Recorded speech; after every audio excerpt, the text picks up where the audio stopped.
26 এবং 27 তারিখ ঢাকার পিলখানায় তৎকালীন বিডিআর সদর দপ্তরে নারকীয় হত্যাকাণ্ড সংঘটিত হল। বিডিআরের মহাপরিচালক মেজর জেনারেল শাকিল আহমদ সহ 57 জন চৌকস দেশপ্রেমিক অফিসারকে ষড়যন্ত্র করে হত্যা করা হলো।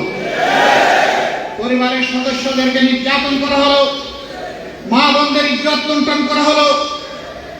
ইজ্জত লুণ্ঠনের পর তাদেরকে হত্যা করে ড্রেইনের মধ্যে তাদের লাশ ভাসিয়ে দেওয়া হলো।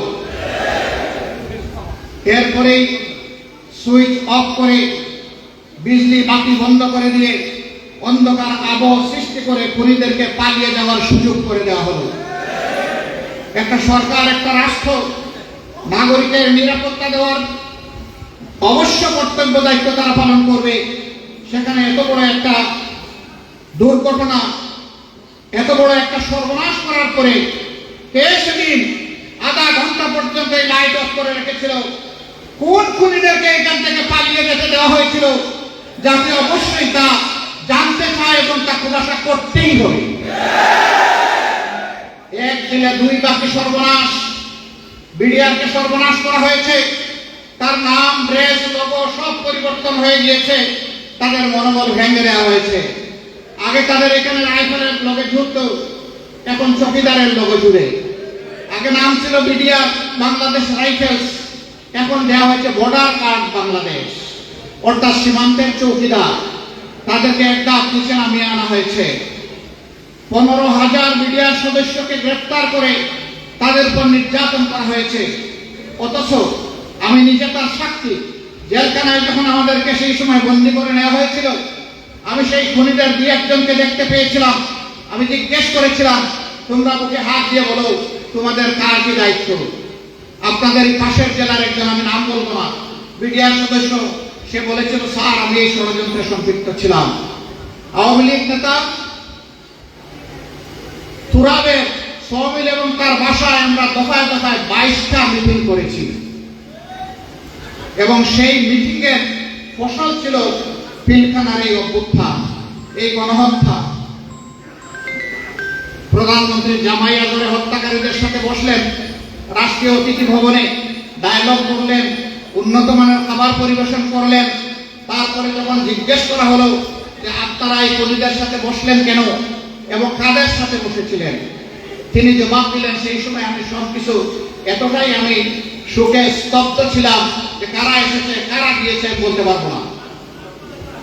এটা রাষ্ট্রীয় অতিথি ভবন, হাজার হাজার ক্লোজ সার্কিট ক্যামেরা সেখানে ছিল।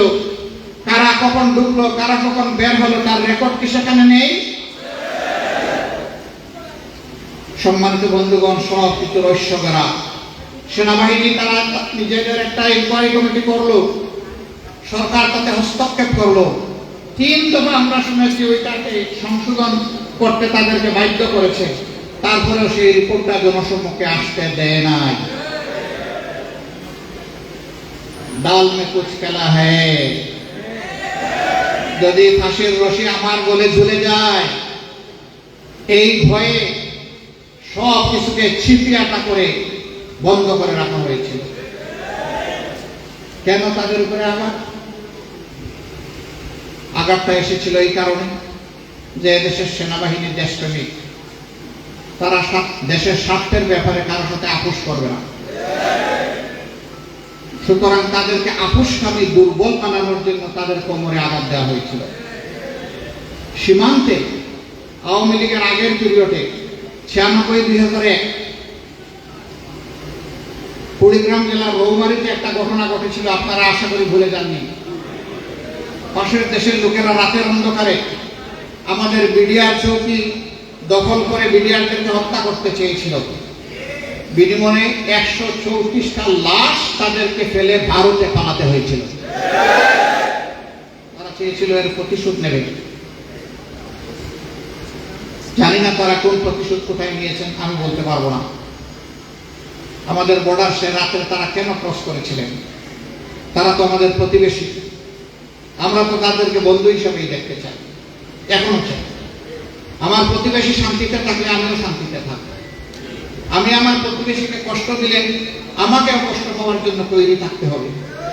কেন আমরা এটা করব? আমরা তাদের সাথে সমতা, ন্যায্যতা এবং পারস্পরিক সম্মানের ভিত্তিতে একটা বন্ধুসুলভ, প্রতিবেশী সুলভ সহ অবস্থান চাই। তারা অতীতে যা করেছেন করেছেন, আগামীর দিনগুলো সুন্দর হোক, এটা আমাদের প্রত্যাশা। তারপরে আঘাতটা কার উপরে আসলো?